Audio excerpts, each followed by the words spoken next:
lalu. Aksi pencurian sebuah truk di Kabupaten Bekasi, Jawa Barat berakhir tragis. Dia kencang ini bawa mobil ini. Serius, bukan gua ngomong bohong.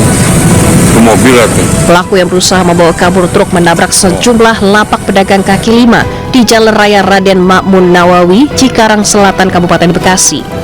Tabrakan keras memicu percikan api hingga akhirnya truk dan sebuah ruko ludes dilalap si jago merah. Peristiwa bermula saat truk tengah parkir dicuri. Korban bersama warga mengejar pelaku yang merasa panik hilang kendali, menabrak sejumlah lapak pedagang kaki lima dan sebuah ruko. Api berhasil dipadamkan usai sejumlah petugas pemadam tiba di lokasi untuk memadamkan api. Enggak ada yang ngejar dari belakang. Ya kan ada di rapat itu kan ada tukang parkir, itu berhenti. Nah, nggak taunya itu ada yang ngejar dari belakang motornya. Langsung begitu digebukin supaya itunya malingnya, mobil langsung tancap dah. Akibat kejadian, satu pedagang dan satu warga mengalami luka dan dilarikan ke rumah sakit terdekat. Sementara pelaku telah dibawa ke Polsek Cikarang Selatan guna proses hukum lebih lanjut. Dari Kabupaten Bekasi, Jawa Barat, Didit Cunaidi, iNews melaporkan. Pemirsa, akibat adanya solar yang tumpah di Jalan Benyamin Sueb, Pademangan, Jakarta Utara, sebuah mobil dan pemotor terlibat kecelakaan.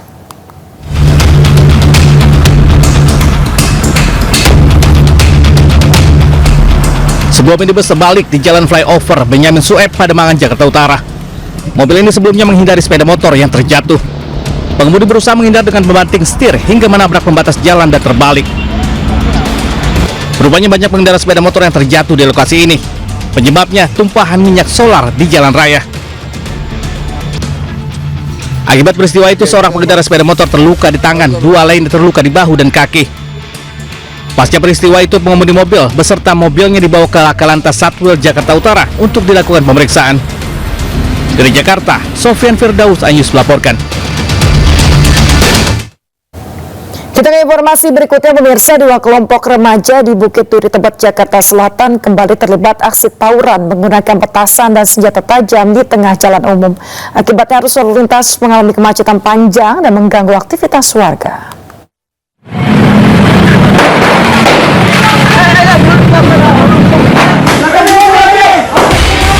Dua kelompok remaja di Bukit Duri, Tebet, Jakarta Selatan kembali terlibat tawuran. Padahal kelompok ini sepekan sebelumnya terlibat tawuran. Aksi saling serang dengan menggunakan batu, petasan, hingga senjata tajam berukuran besar digunakan para pelaku. Tawuran membuat arus lalu lintas dan aktivitas warga terganggu. Polisi dari Polsek Tebet yang mendapat laporan segera datang ke lokasi dan membuarkan massa. Polisi masih berjaga di kawasan ini untuk mengantisipasi kemungkinan terjadinya tawuran susulan. Di Jakarta, Helmi Sejangbati melaporkan. Pemirsa, viral di media sosial, dua pria berkelahi di atap rumah warga di kawasan Ancol Selatan, Jakarta Utara. Sebelumnya, pria yang hendak tagih utang tersebut malah diteriaki maling hingga kabur dikejar warga ke atap rumah.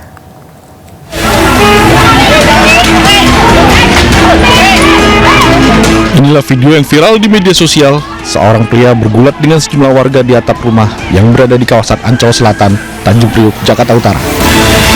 Pria berinisial AS babak belur setelah dikeroyok warga. Arif Sugiono, pengurus RW 7, mengatakan sebelumnya AS datang ke kawasan rumah warga untuk mencari seseorang yang berhutang kepadanya. Namun orang dicari tidak berada di tempat, malah bertemu dengan seorang mantan rekan kerja yang pernah berselisih dengannya. Pertemuan itu pun memicu adu mulut dan kemudian saling pukul. Di tengah keributan, warga berteriak maling dan mengejar pelaku hingga menaiki atap rumah warga. Setelah berhasil ditangkap, AS diserahkan ke pihak kepolisian. Ajan ribut itu, kita bawa, kita enak pak orangnya. Kita rangkul, negosiasi, ayo turun. Sebelumnya itu ada suara teriakan maling-maling ya Pak? Sebenarnya ada teriakan maling-maling dari situ awalnya. Hingga kini, kepolisian dari Mapolsek Tanjung Priok masih terus melakukan penyelidikan terhadap kasus ini. Dari Jakarta, Rizky Falufi, iNews melaporkan.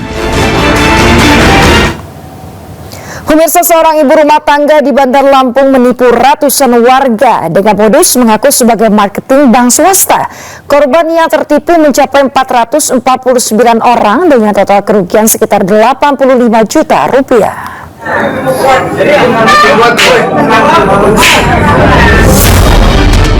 Ratusan warga mayoritas emak-emak menggeruduk Polsek Tanjung Karang Barat, Kota Bandar Lampung, Lampung.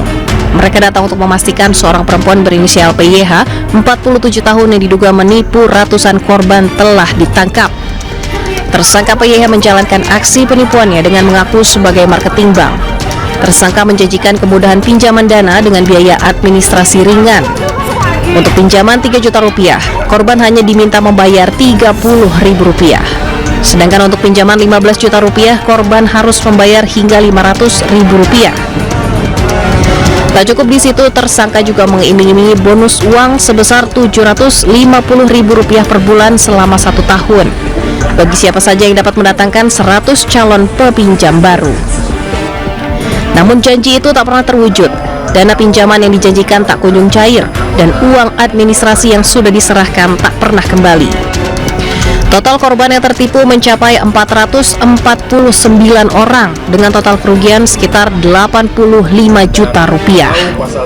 Mencari nasabah yang mau meminjam uang besarannya dari 3 juta sampai 8 juta dengan syarat menyerahkan KK dan KTP untuk didata guna dibuatkan rekening online Bank BCA, kemudian mendapatkan uangnya 30.000 untuk administrasi peminjaman sebesar 3 juta dan uang 500.000 kalau minjam sebesar 15 juta, dan menjanjikan kepada para korban ini bila bisa membawa 100 orang peminjam lainnya maka akan dijadikan sebagai leader. Atas perbuatannya, tersangka dijerat pasal 378 KUHP tentang penipuan dan pasal 372 KUHP tentang penggelapan dengan ancaman hukuman 4 tahun penjara. Pemirsa, polisi tetapkan Herianto sebagai tersangka dalam kasus pembunuhan dan pemerkosaan karyawati minimarket di res area kilometer 72 Tol Cipularang, Purwakarta, Jawa Barat. 2 orang teman Herianto masih bersatu sebagai saksi.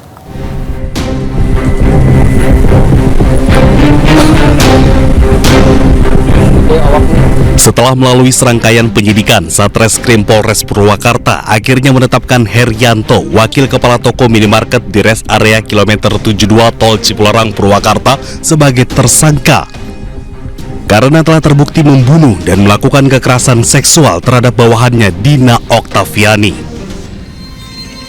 Sedangkan 2 orang lainnya yang turut diamankan polisi karena membantu saat membuang mayat masih berstatus saksi. Karena dalam penyidikan sementara keduanya belum ditemukan keterkaitan dalam kejahatan yang dilakukan tersangka. Yaitu tersangka yang merupakan pelaku utama ya, dan yang 2 orang lainnya saat ini kami masih dalam proses penyidikan lebih lanjut apakah ada perbuatan melawan hukum yang dapat diterapkan ataupun dikenakan sanksi kepada yang bersangkutan ataukah hanya sebagai status sebagai saksi. Berdasar hasil olah TKP di rumah pelaku dan di lokasi pembuangan mayat korban, diketahui kejahatan pembunuhan dan perkosaan dilakukan di rumah pelaku. Pelaku kemudian meminta bantuan rekannya untuk membuang mayat di Jembatan Merah Sungai Citarum, Jatiluhur, Purwakarta. Dari Purwakarta, Jawa Barat, Irwan Saputra, Ayus melaporkan.